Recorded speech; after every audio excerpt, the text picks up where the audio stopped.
จะอยู่ตึกบอกสถานญาติโยมก่อนนะว่าจะอยู่ตึก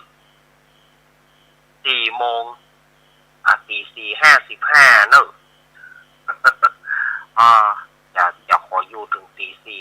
4:55เพราะว่าจะต้องไปตีละกังจะต้องไปทำภารกิจในช่วงของวันพระวันศีลอยู่นอกขอตี4:55แต่มาขอออกก่อนเวลา5 นาทีเนอะถ้าถอยหูเบอร์ท่อนมาหาแหมเคียงกับโทรข้อมเบอร์ท่อนมาหาเพื่อกรรมนะครับอันเวลาในช่วงนี้ก็อาตมาภาพก็มาต่อกับสถานญาติโยมในรายการสัพเพเหระปกิณกะทำค่อนรุ่งใกล้แจ้งซึ่งปกตินั้นก็จะเป็นรายการของหลวงพ่อท่านพระครูวรธรรมนาถแต่ว่าวันนี้เปิ้นก็บัดสะดวกที่จะมาก็อาตมาภาพก็เลยได้มาแทนแถม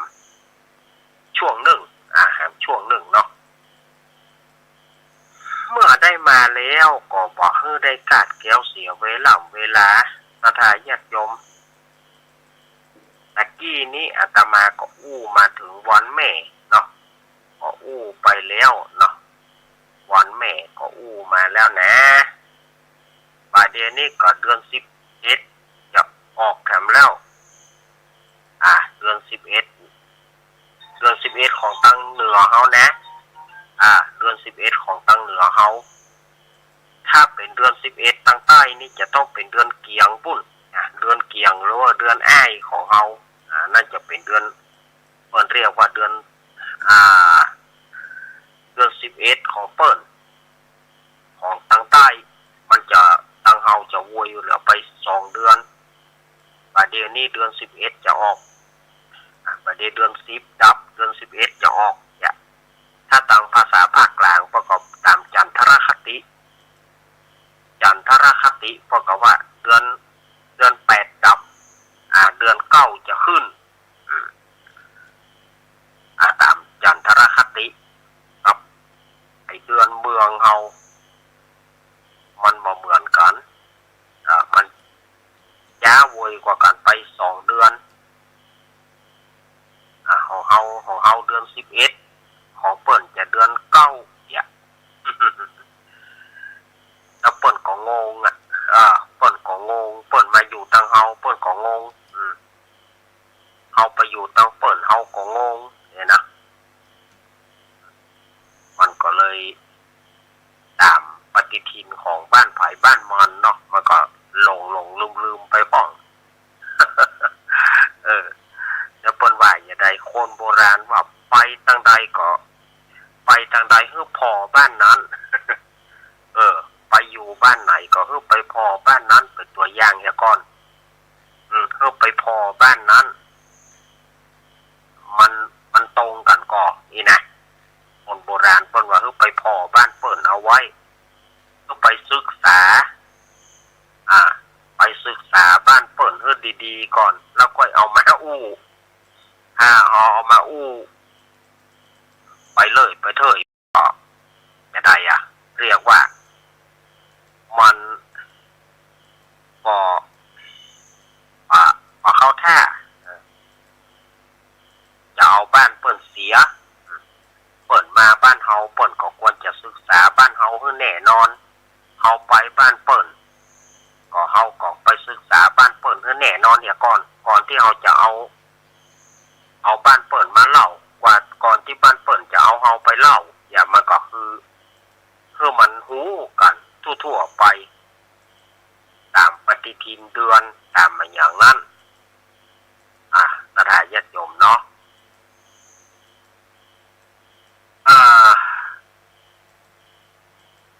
ในช่วงเข้าพรรษาก็มีงานนักงานหนาเนาะงานที่เป็นประเพณีสำคัญนี่นะจากนี้ไปแถม1 เดือนก็จะเป็นเดือน12 เพ็งเดือน12 เพ็งนั้นเฮาก็จะได้ ได้มีโอกาสอันยังแสดงความกตัญญูต่อบรรพชนทั้งหลายบรรพชนได้แก่พ่ออุ้ยแม่มอนได้แก่ญาติทั้งหลายพ่อแม่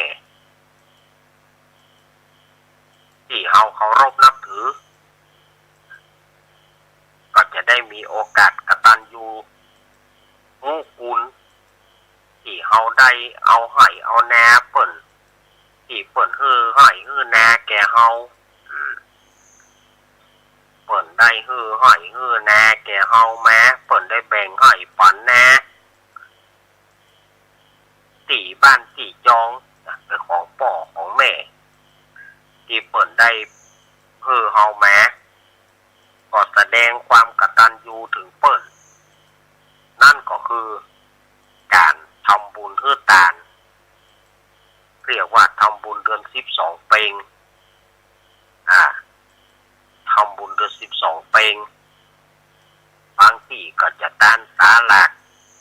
บางที่ก็จะทานสังบางที่ก็จะทานต้นเงินบางที่ก็จะทานข้าวโล้นบาทบางที่ก็จะทานยาอันนี้ก็แสดงถึงความกตัญญูกตเวทีต่อพ่อแม่ผู้มีพระคุณทั้งหลายแล้วก็ตลอดจนถึงลูกเต้าเหล่าหลานผัวไผ่ก็เมียมันเมียไผ่ก็ผัวมันที่เราจะได้กินได้ทานกันในภายภาคหน้า 12 เพ็งไม่น้อยก็เกมก้อนไว้เนอะไม่น้อยเนอะ เกมบทก้อนไว้เนอะไม่น้อยไม่น้อยกัดนัดเนาะเกมก้อน12 เพ็งไว้เอาไปทองทำกำเนาะไม่น้อยเนาะ ไม่น้อยกัดนัดตะกี้เปิ้นว่าโปดโทษท่านอาจารย์เฮ้ยพระอานนท์มาเกิดเดี๋ยวจ้าโอ้บ่ถึงขนาดนั้นอาตมายังบ่ถึงขนาดนั้นเนาะ เอาบ่ถึงขนาดแต่ว่าปอหูอยู่อันใดที่ปอหูก็เอามาอู้นะอันใดที่เฮาบ่หูเฮาก็บ่อู้อันใดที่เฮาหูเฮามีประสบการณ์ก่อนหลังๆมาเฮาพออู้ได้เฮาก็เอามาอู้บ่ได้ถึงว่าโอ้ความจำจะดีขนาดนั้นนะอีแม่เฮ้ยป่าเดียวนี่กินของเก่ากินความจำเก่านั่นนะความจำใหม่เอามาเริ่มมาเฮียนใหม่มันไม่ใช่จำ ป่าเดียวนี่เอาสัญญาเก่าเอาความจำเก่านั่นนะก็เจอว่าอะไรอย่างก็ชอบของขมเมียคนเอาเท่ามาแล้วแก่มาแล้วนะชอบของขมชมของเก่าเล่าความหลัง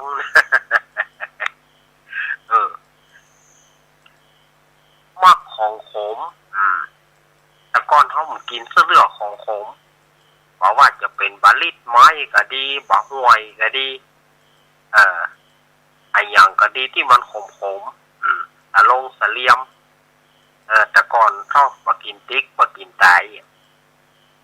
อายุเขานักมาเสาะกินของขมได้มันบอกขมบะล้ำ อะไรมันบอกขมก็บะล้ำมันเหมาะแล้วเพราะว่ามักของขมชมของเก่าชอบของเก่าของหลังของใหม่ๆนี่มันบอกเหมือนแต่ก่อนแน่มักของขมชมของเก่าเล่าของหลังเล่าความหลังอ่านเรื่องเล่านี่นะความใหม่เอาถึงบอกเอามาเล่าเขาก็เอาความเก่านะเอาความหลังนะมาเล่ามันม่วนดีเนาะเอาความหลังมาเล่าขี้เก่าขี้หลังมาเล่ามันม่วนดีนะแม่ว่าใหญ่แม่นกับบ่แม่นวัยอย่างเฮานี่นะ50 ปลายขึ้นไปนี่นะมันเฮาคืนหลังไปหมดเอาเล่าความนี่คือละอ่อนเขาฟังเขาก็บ่เข้าใจ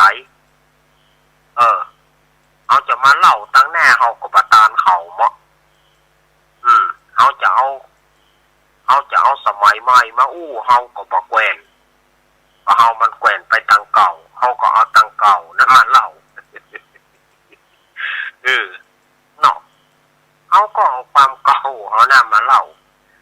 ศรัทธาต่างหลายได้ฟังกันอย่าเพราะว่ามักของขมชมของเก่าเล่าความหลังมันได้เล่ามันได้อู้มันม่วนศรัทธาญาติโยมเฮานะมันม่วนเฮาได้เล่าได้ว่าได้อู้อย่ามันหยังม่วนแตะม่วนว่าอย่าเล่าบ่ฮู้จักจบเนี่ยเล่าความหลังบางทีละอ่อนที่เขาศึกษาเขาก็มาถามก็หลอกเนาะบางทีเขาก็มาศึกษาเขาก็มาถามก็โลกของอันนั้นมันเป็นอย่างใดอันนั้นเป็นอย่างใดถ้าเขาบ่ฮู้เขาก็เอามาอู้แต่อันไหนที่เขาบ่ฮู้เขาก็บ่อู้เนอะปัจจุบันเขาจะเอามาอู้กู้อ่านก็บ่ได้อันไหนที่เขาฮู้เขาถึงจะเล่าอันไหนที่เขาบ่ฮู้แต่มันบ่แชมแต่เขาก็จะบ่เล่าเพราะว่าเขามันบ่ผ่านนะอันไหนที่มันผ่านที่เขาฮู้แน่ๆแล้วบ่เนี่ยเขาถึงเอามาเล่าให้คนรุ่นหลังฟังว่าอันนี้เขาผ่านมาเนอะเรื่องนี้เขาผ่านมาเนอะเรื่องนี้เขาเคยมาเนอะอย่างอี้ก่อนเขาถึงจะเล่าได้เนาะเพราะว่าเขาจะฮู้ไปอย่างกูอย่างก็บ่ได้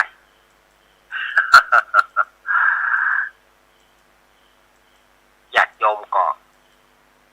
บางทีหาหน้าอาตมาก็ถามว่าท่านไปเอาที่ไหนมาเนี่ยมันเป็นประสบการณ์พ่องมันเป็นที่เปิ้นเล่าไว้พ่องเนี่ยจ้ะเขาก็ถือโอกาสเอามา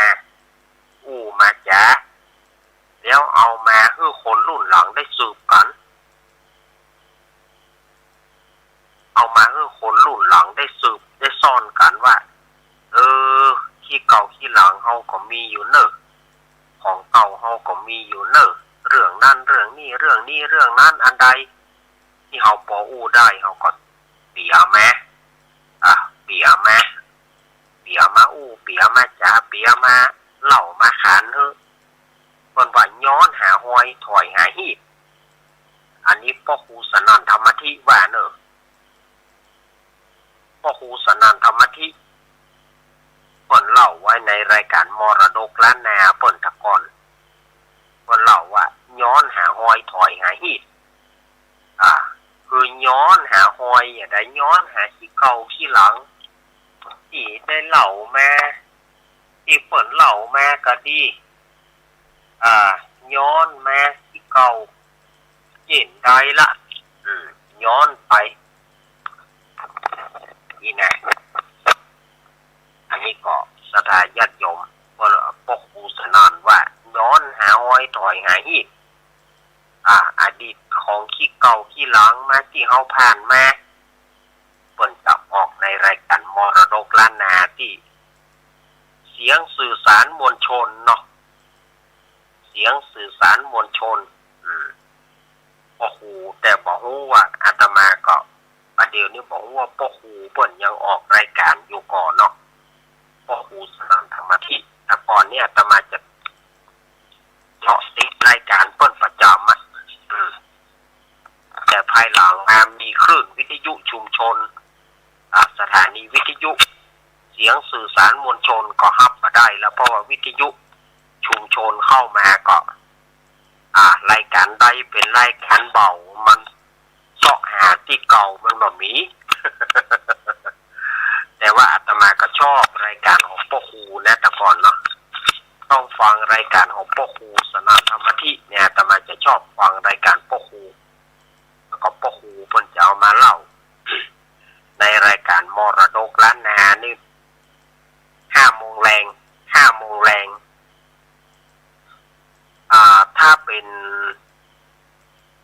เป็นวันพักศุกร์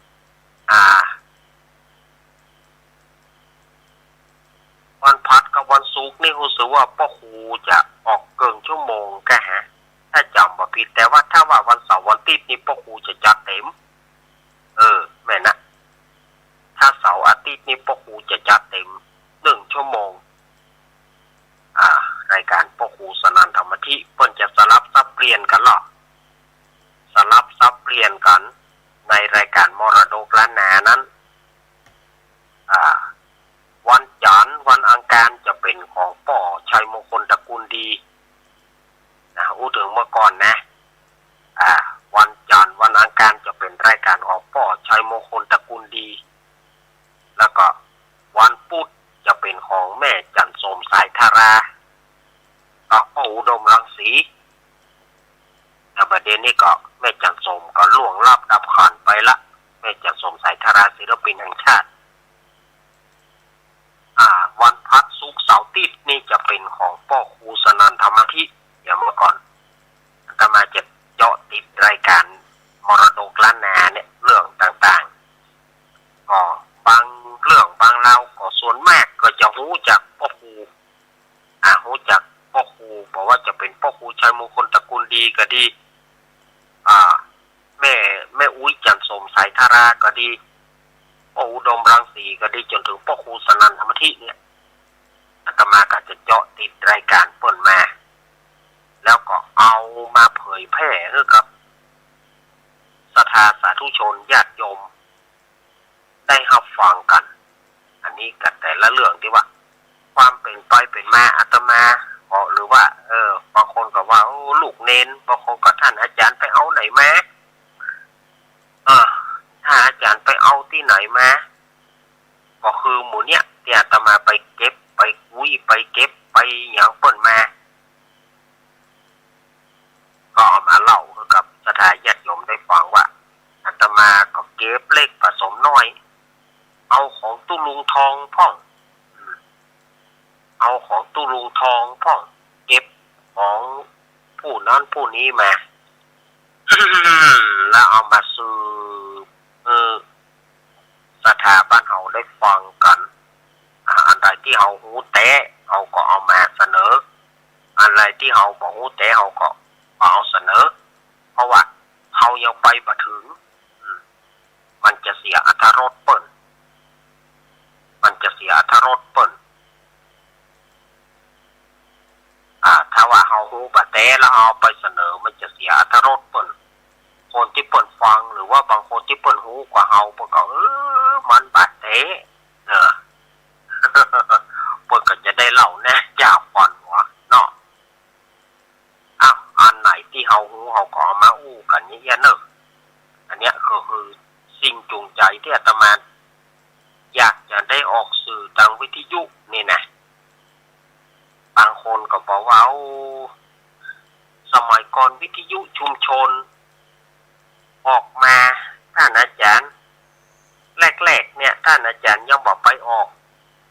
คือแรกๆเขาก็บ่กล้าแรกๆนี่ก็ยอมรับศรัทธาญาติโยมเลยว่าเขาก็บ่กล้าจะเสนอและอีกอย่างหนึ่งเขาก็กลัวว่าเปิ้นจะบ่รับเขาเข้าอันนี้อู้ซื่อๆเลยนะกลัวว่าเปิ้นจะบ่รับเขาเข้าในรายการต่างๆกลัวว่าเปิ้นจะบ่รับเขาเข้าเขาก็กลัวว่าเปิ้นบ่เอาเกิดเปิ้นบ่เอาเขาเข้าแล้วเขาจะเอาแน่ไปไว้ไหนเกิดเขาไปขอแล้วเปิ้นว่าบ่เอาลูกอย่า เขาจะเอาแน่ไปไว้ที่ไหนแต่เขาก็ใหม่ๆเขาก็บ่กล้าสถานีวิทยุขึ้นมาแต่ยุคก่อนๆเนี่ยสถานีวิทยุขึ้นมาเป็นดอกเฮ็ดแต่ในตอนที่แรกๆเมื่อประมาณ20 ปีผ่านมาอาตมาก็เคยไปสมัครอยู่อาตมาก็เคยไปสมัครที่แรกๆแต่ก็สวช.บ้านโฮงอาตมาก็ไปสมัครนะไปสมัครอยู่แล้วก็ที่นี้ก็อาตมาก็ได้อู้กับเจ้าหน้าที่เปิ้นว่าท่านในตอนนั้นเขาจะไปสมัครได้ก่อ เฮาเป็นคนพิการเฮาจะไปได้ก็เปิ้นก็ว่าได้แต่แล้วเฮาไปศึกษาตามกูเตือเนี่ยเฮาก็ไปศึกษาจากท่านผู้รู้เปิ้นก็ว่าโอ้คนต้องคนมีความรู้ก่อนนะถึงจะมาออกวิทยุบางคนเปิ้นก็ฮับต้องฮับคนมีต้องได้ฮับปริญญาก่อนต้องได้ใบประกาศก่อนคนบ่มีปริญญาบ่มีใบประกาศเปิ้นบ่เอาแนะมันก็เลยใจอ่อนใจจางไปโอ้เฮาบ่มีความรู้อย่างนี่แต่นี่นะแล้วจะต้องเฮาได้ไปเอาใบประกาศไปอบรมก่อนแล้วเราจะไปอบรมอย่างที่ไหนแล้วเฮาก็บอกเว้นก็เลยพลาดเป้าตัวนี้ไปนะพลาดเป้าจากรายการของสถานีวิทยุชุมชนในครั้งนั้นเนี่ยอาตมาก็พลาดไปอาตมาก็มาสถานีก่อเกิดของอาตมาก็คือ91.0 เมกะเฮิรตซ์สถานีวิทยุชุมชนเวียงหนองร่องหรือว่าดีแนวเรดิโอดีแนวเรดิโอในปัจจุบันเนี่ยนะอาตมาก็ไปก่อเกิดที่หั่นไปเริ่มต้นจากที่หั่นแล้วก็มาที่คลื่นสีขาวเพื่อชาวประชาคลื่นสีขาวเนี่ยอาตมาเข้ามาเมื่อปี51เข้ามาปี51ตอนนั้นเป็นคลื่น 88.75 เมกะเฮิรตซ์ก็อาตมาก็ละหกละเหินเนี่ยที่เคยสถาญาติโยมนั้นนะละหกละเหินไปจาก88เปิ้นยุบไปเพราะว่าเปิ้นปฏิวัติจากที่เปิ้นปฏิวัติก็วนเวอไปอยู่ที่ 91.75 ขึ้น3เจ้าลูกเกษตรอาตมาก็เคยไปอยู่นะ3เจ้าลูกเกษตรอาตมาก็เคยจัดที่หั่นได้บอกประเมินประนานก็มีเหตุที่ต้องออกมาเพราะว่ามันเรื่องบ่เป็นเรื่องบ่เป็นเรื่องอาตมาก็เลยบ่ได้โทษเปิ้นนะแต่ว่ามันเป็นความเข้าใจผิดบางประการกันและอาตมากับมาจนมาถึงที่91เปิดมาแถมใหม่นะดีแนวเรดิโอนี่นะดีแนวเรดิโอปัจจุบันเปิดมาแถมครั้งหนึ่งก็ตั้งเอาก็ได้พ่วงมาอาตมาก็ได้ไปจัดแถมแล้วก็ในที่สุดก็ดีแนวเรดิโอเปิ้นก็ซื้อเวลาไปเอาเพื่อซื้อเวลาไปก็มาเหลือที่ห้วยตองซักเนี่ย 98.75 เมกะเฮิรตซ์ แล้วก็มาถึงคลื่นสีขาวแล้วก็ทุกเครือข่ายคลื่นสีขาวเพื่อเจ้าประชาแล้วก็ทุกเครือข่ายที่ญาติโยมได้ฟังกันเนี่ยบอกว่าจะเป็นแดนดินถิ่นล้านนาชุมชนคนเหนือเขื่อนชุมชนคนเมืองลี้บาทอุดมอย่างที่ญาติโยมได้ฟังประเดี๋ยวนี้นะนี่ก็เป็นสถานีรวมกันที่อาตมาก็บ่นึกบ่ฝันว่าเสียงเฮาจะไปไกลถึงขนาดนี้พ่องก็ฟังตังเฟซตังไลน์พอตัง YouTube เฮาก็บ่นึกบ่ฝันว่าเฮาจะมีวันนี้ได้เพราะว่าเสียงของเฮาไปจนถึงกล้องไปไกลทั้งที่คนเฮาก็กุ๊มะเนาะว่าซื่อๆอย่างอาตมาภาพก็กุ๊มะแต่ว่าเปิ้นฮับของเฮาก็ยินดีสีขานักได้ยินหลวงลุงชัยวัฒน์หรือว่าตู้ลุงยองบอกว่าช่วงตี 4นี่ก็คือสถานีวิทยุน่านฟ้าเรดิโอเนาะน่านฟ้าเรดิโอที่เปิ้นฮับสัญญาณช่วงตี 4ขออนุโมทนาเนอะ แผ่นดินถิ่นล้านนาก็ดีแม่วางเรดิโอก็ดีหลายสถานีก็ฮับอยู่เนาะฮับอยู่ในช่วงของตีสี่ถึงตีสี่ถึง6 โมงนี่นะแต่อาตมาก็คงจะได้ตึกตี 5เนี่ยเนอะเพราะว่าวันนี้มันเป็นวันพระวันศีลเป็นวันพระวันศีลอาตมาก็คงจะได้อยู่กับสถานญาติโยมประมาณตี 4:55ตี 4:55ก็ต้องขอออกรายการก่อนรายการ5 นาทีเนาะ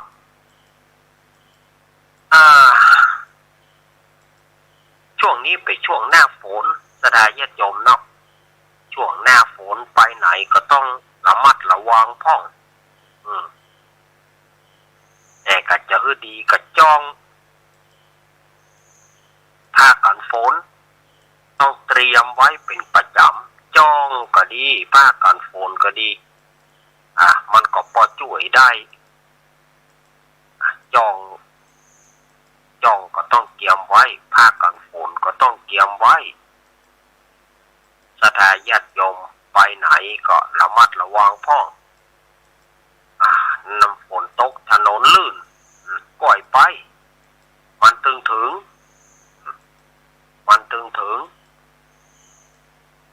ก่อยไปถึงจ้าดีกว่าเราจะเป็นอันตรายเนาะถึงจ้าดีกว่าจะเป็นอันตรายเนี่ยมันเป็นไปแล้วมันจ้ายมันป่วยกันมาได้เนี่ยการไปเป็นหมอกเดือนนี่มาถ้าว่าอยู่มันเกิดอุบัติเหตุเกิดอะไรอย่างมาเนี่ยหมอกเดือนหนึ่งมาถ้าไปอู้มันนะอู้กันเป็นเกือบปีหรือว่าบางทีก็เป็นปีนะสดาญาติโยมเขาได้เจ็บได้ไหม้มานี่นะเขาจะไปว่าอุ้ยอย่างนักแหน่มันเจ็บมาแล้วมันแต่เปิ่นบอกฟังเนาะมันก็เปิ่นบอกฟังเหลือกำเปิ่นน่ะก็ไม่เสียใจบ่ได้ฉะนั้นก็ควรที่ว่าสถานญาติโยมก็ระมัดระวังกันพ่องเนาะโดยเฉพาะผู้สูงอายุเฮานักแล้วระวังจะไปได้เต้าคนเฒ่าเฮาหรือว่าผู้สูงวัยเฮา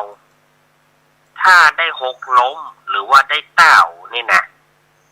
เอาเตอะมันตึงเสียรูปทรง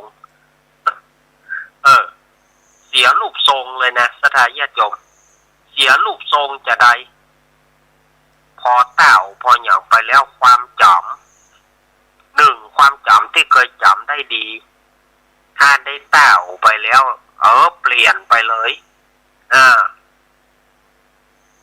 ผู้สูงวัยเขานี่ต้องระวังถ้าเสียก้นกบหรือว่าเสียก้นตะก้ามนี่นะถ้าเสียก้นกบหรือว่าเสียก้นตะก้ามไปแล้วอีนะนั่นนะความจำหรือว่าสัญญาต่างๆหลุดหายไปเลยคนเฒ่าเฮาจากที่เคยจำได้แจ๋วแหววมันจะเพี้ยนไปคนละคนไปจะเพี้ยนไปคนละคนไปเลยถ้าว่าได้เต้าฉะนั้นสถานญาติโยมจะไปให้ได้เต้าผู้สูงอายุทั้งหลายด้วยความเป็นห่วงจะลงกะล่างกลางห่วงก็ไม่เต้าลงกะล่างกลางห่วงก็ต้องไม่เต้าอีแม่แข็งแรงสบายมากอีปอแข็งแรงสบายมากจะไปว่าบัดเดียวนี่นะจะไปอวดตัวจะไปอวดดีถึงบ่ได้มันผิดพลาดมาเอาละเนี่ยเตี้ยตมาว่านั่นนะถ้าว่ากระดูกก้นกบเสียไปแล้วก็คือว่าสมองประสาทก็เคลื่อนไปเลยเคลื่อนทันทีทันใดเรื่องของผู้สูงอายุมันเปลี่ยนส่วนมาก ในคนเฒ่านี่เฮาค้างเฮาแหล่งค้างก็เหมือนดูว่าแหล่งหายเฮาแหล่งค้างกลัวเปิ้นได้ตกได้เต่ากลัวว่าได้เจ็บได้ไหมเฮาแหล่งกลัวอีนะก็เหมือนกับว่ายิ่งว่าสู่กลัวกูก็จะไปทางนั้นมันจะเป็นอย่างนั้นก็บอกว่าเป็นด้วยเหตุผลกลใดเหมือนกันสู่กลัวอันใดกูก็จะโดนอันนั้นอ่ะอย่ามันเหมือนกันอย่างนั้นเฮากลัวปั้นเต้าเปิ้นก็จ้างไปเต้าเฮาขังแต่นะว่าดีละคนเฒ่าคนแก่เฮาว่าแม่เฮาพ่อเฮาก็กลัวเปิ้นได้เจ็บกับอันนั้นเนี่ยมันแจ้งจะไปอันนั้นนะ มันแจ้งจะไปอันนั้นนะเนี่ยเฮากลัวเปิ้นเต้าเปิ้นก็จะเต้านั่นนะก็บอกฮู้เหตุผลกลใดเหมือนกันนะพอเต้ามาแล้วก็เสียรูปทรงอย่างที่อาตมาว่านะเสียรูปทรงเสียละจากสมองที่เคยแจ่มใสมันกลับมาใสละเป็นละกำนั้นนะ เป็นบักให้หูเรื่องบักให้หูเนื้อหูคิงละอันนี้อาตมาประสบการณ์แม่อาตมาเนี่ยจากที่ท่อสมองดีแจ้งมาเปิดวิทยุฟังรายการธรรมะนะแม่นะฟังรายการธรรมะเสมอเปิ้นบ่เคยขาดนะเมื่อก่อนตีสามแล้วเปิ้นจะตื่นแล้วเปิ้นจะเปิดฟังธรรมะจากที่เปิ้นหกล้มพอเปิ้นหกล้มมาเอาเราวิทยุที่บ่สนใจอย่างสักอย่างล่ะเปล่าอย่างสักอย่างละถามอันหนึ่งเป็นอันหนึ่งถามอันหนึ่งเป็นอันหนึ่งจะเป็นย่านทันทีเพี้ยนไปทันทีสถานญาติโยมนะอาตมาถือว่าต้องระมัดระวังแน่ระมัดระวังแน่คนเฒ่าคนแก่เอาอาตมาถึงว่าจะว่าเตือนนะจะว่าเตือนก็อย่าว่าโอ้ยแม่แก่หรือสูกันเนอะบอกว่า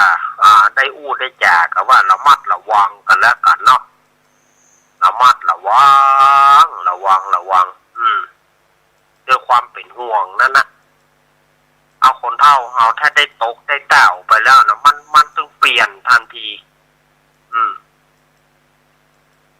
อยากเป็นคนที่ร่าเริงกับจะเป็นคนที่บ่ร่าเริงละมาหูอย่างละ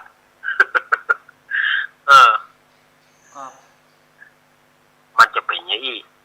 โดยเฉพาะคนสูงวัยเนาะผู้สูงวัยต่างๆนี่ต้องระมัดระวังตนตัวระมัดระวังว่าแต่เปิดนะเฮาก่อนในอนาคตเฮาก่อนอย่างใดเฮาก็บอกฮู้เฮาเป็นห่วงเปิดและอนาคตของเฮาก็ยังบอกฮู้ด้วยแม่เอ้ย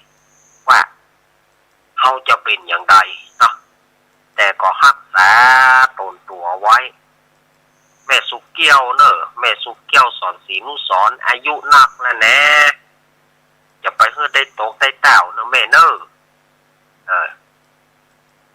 ถ้าจากได้ตกได้เต่าแล้วนะจากเคยโทรเสียงเจียวเจียวนะมันจะเปลี่ยนทันทีเนอะแม่เนอะ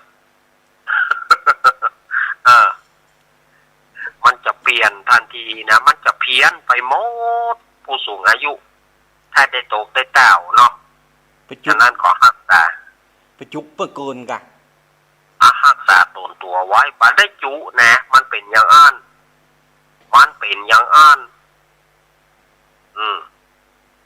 ฉะนั้นต้องระมัดระวังผู้สูงวัยต่างๆโดยเฉพาะอย่างยิ่งผู้สูงวัยไม่หญิงจะต้องรักษาตนตัวให้ดีที่สุดที่ว่าบ่ให้ได้ตกได้เต้า ได้เต้าก็ไปใหญ่อะอาตมานี่มีประสบการณ์เกี่ยวกับแม่เนี่ยพอไอ้ก้นกบเปิ่นเนี่ยพอก้นกบกระแทกแล้วอ่ะมันตึงเป๋ว่าเปลี่ยนไปเลยจากที่ความจำเน็ตมันกลายเป็นมาเน็ตไปละ กลายเป็นมาเน็ตไปละจากที่เคยอู้เจียวกลายเป็นมันอย่างอี้เลยเนี่ยแต่ถ้าก้นกบได้กระแทกแล้วเนี่ยมันตึงลายไหนลายนั้นอ่ะมันเพี้ยนไปเลยฉะนั้นก็รักษาตนตัวกันไว้เนอะแม่เนอะอย่าไปคือได้ตรงได้เต่าแนะลูกหลานบอกจะไปโคทื่อเขาลูกหลานว่าก็จะไปโคทื่อเขาพิจารณาก่อนอีเกิดว่าเขาไปเจ็บไปเป็นแต่ก็เป็นตุ๊กเขาแต่รู้มันไม่ใช่ตุ๊กไก่ไม่ใช่ตุ๊กกับแม่เขานะลูกหลานก็พลอยมาได้การงาน ลูกหลานก็พลอยมาได้การมาได้งานอย่างตัว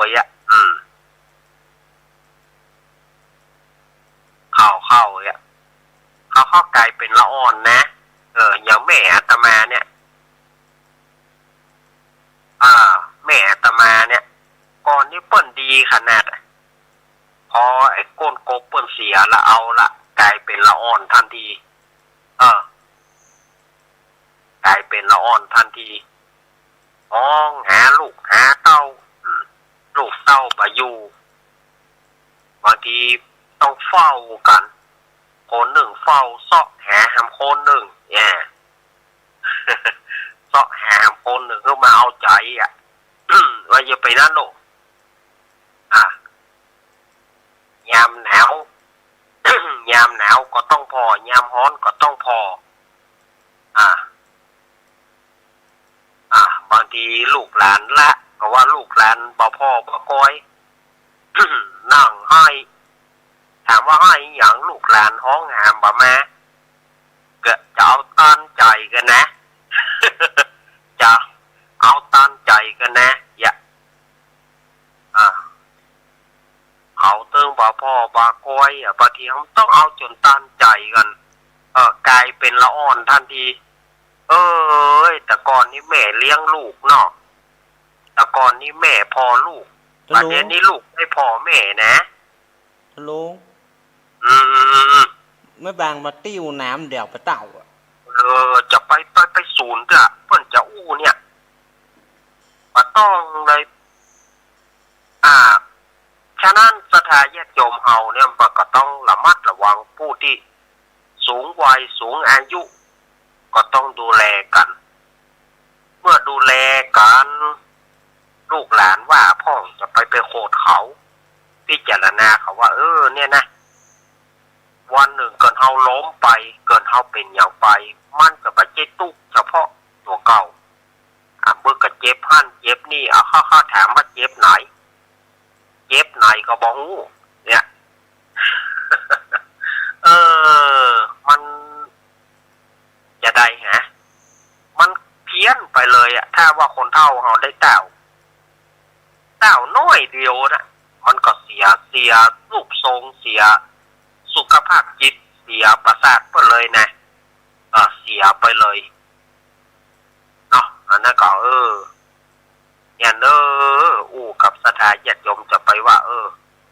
ลูกเน้นนี่มาสอนอีแม่เขามีอายุนักปัจจัยที่บอกมานี้เพราะความเป็นห่วงนะบอกมานี้เพราะความเป็นห่วงป่าใจว่าจะมาซ้ำเติมป่าใจว่าจะมาสอนมาเตือนอย่างแม่เขาคือขอให้ว่าแม่เขารักษาตนตัวไว้เพื่อจะได้อยู่กับลูกก็เต้าไปเหมือนถ้ามันได้ไปตั้งหน้าแล้วมันอู้ยากคนหนุ่มเขานี่เป็นอย่างน้อยรอสัก 4-5 วันก็ดีอันคนเฒ่าเฮาผู้สูงวัยเฮานี่ถ้ามันได้เสียทรงแล้วนี่มันถึงได้กะอย่างเดียว ได้กะอย่างเดียวนั่นน่ะ มันบ่คืนแม่เอ๋ยมันบ่คืนหลังนะมันตึงบ่คืนมันไปหน้าติ๊กๆอ่ะแล้วก็ยิ่งจะไปตั้งหน้าติ๊กๆจากที่เป็นคนร่าเริงมันกลับกลายเป็นคนเพี้ยนคนละคนอาตมาถึงฟังจอมได้จากแม่อาตมาเนี่ยพอได้เต่าแล้วก็เสียทรงเสียนิมดอ่ะจนถึงวาระสุดท้ายของเปิ่นนี่นะ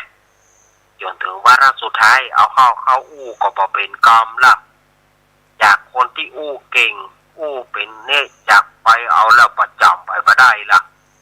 อู้บ่เป็นน้ำเป็นกรรมละเอาเข้าห้องหากะลูกกะเต้าห้องหาคนนั่นคนนี่ถามว่าเนี่ยหยังก็บ่เนี่ยหยังห้องหาคนนั่นคนนี่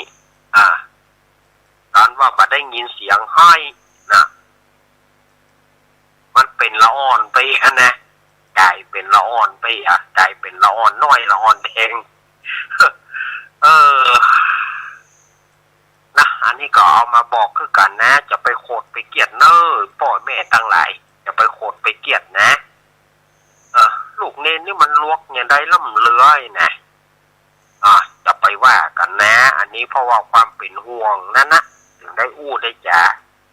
จะไปโคตรไปเกลียดกับว่าฟังจากอาตมาอู้นี่ก็เลยลองพิจารณาดูว่ามันถูกกับบ่ถูก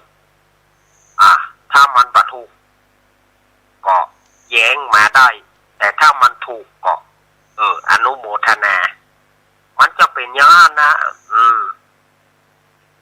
น้อยเดียวก็จ้างเถอะน้อยเดียวมันก็ไปละน้อยเดียวมันก็ไปละผู้สูงอายุเฮาจริงบ่แจ้งอย่าไปต้องใส่อันอย่างหน่อยเนี่ยมันกว้างตัวนะขนาดอาตมาอายุประมาณ50 ปลายนี่นะถ้าได้คล้องใส่อันอย่างแล้วนะมันแน่ก็จะวอมมันแน่ก็จะวอมมันแน่ก็จะกว้างตัวอย่างเดียวอะมันจะไปจะกว้างตัวแล้วจังไปอยู่เลยแหละมันวายเฮานี่มันก็อย่างว่าเนาะแม่เนาะอายุนักมันก็จำลืมอันนี้จังทุกขังอนัตตานะเพิ่นว่าในธรรมเพิ่นถือว่าถ้าไผเอากฎไตรลักษณ์นี่มาอู้ไผเอากฎไตรลักษณ์มาขึ้นใจไว้เนี่ยเกิดขึ้นตั้งอยู่ดับไปเกิดขึ้นตั้งอยู่ดับไปเพื่อล้ำลึกกึดถึงไตรลักษณ์นี้เสมออันนี้จังคือความบ่มั่นบ่เที่ยงเนี่ยคือมันมีเกิดขึ้น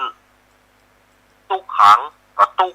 เมื่อกระตุกเจ็บหันเมื่อกระตุกเจ็บนี่เมื่อกระตุกปวดหันเมื่อกระตุกปวดนี่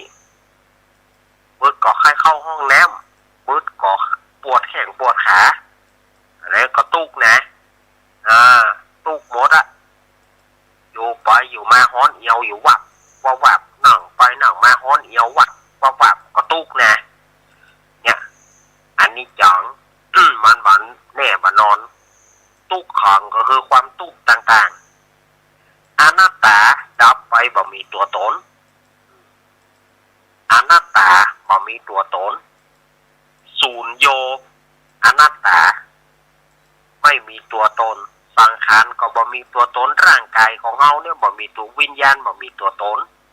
เป็นอนัตตาดับจิตหายสูญไปตายไปแล้วจะไปไหนบ่ฮู้ละก็แล้วแต่กรรมเวรมันจะพาไปเพราะวิญญาณของคนเฮาเนี่ยเปิ้นอุปมาว่าเต้าเส้นผมตัดมนผ่าแปดดกขณะเส้นผมเฮาน้อยมองใดแล้วตัดผ่าแปดแถมกรรมวิญญาณของเฮาเนี่ยแม่วิญญาณที่เฮามันน้อยน้อยจะว่าเต้าเส้นผมผ่าแปดซี่อ่ะมันน้อยมองใดฉะนั้น วังพ่องระมัดระวังระมัดระวังกันคือดีเนาะสำหรับที่อาตมาเอามาว่านี่จะไปโคดนะถ้าญาติโยมฟังแล้วก็จะไปโคดเนอะจะไปเอามาโคดอันนี้เวลาเลยมาแล้วเนอะเวลาอาตมาหมดแต่แล้วเนอะอาตมาก็ต้องขออำลาศรัทธาญาติโยมไปก่อนนะอาตมาจะไปเปิดประตูศาลาไปท่าตีละกังก่อนเนอะญาติโยมอยู่ดีมีสุขเหมือนกันทุกผู้ทุกคนเนอะยัตตาโรธรรมาวัฏันติอายุวโนสุขังพลัง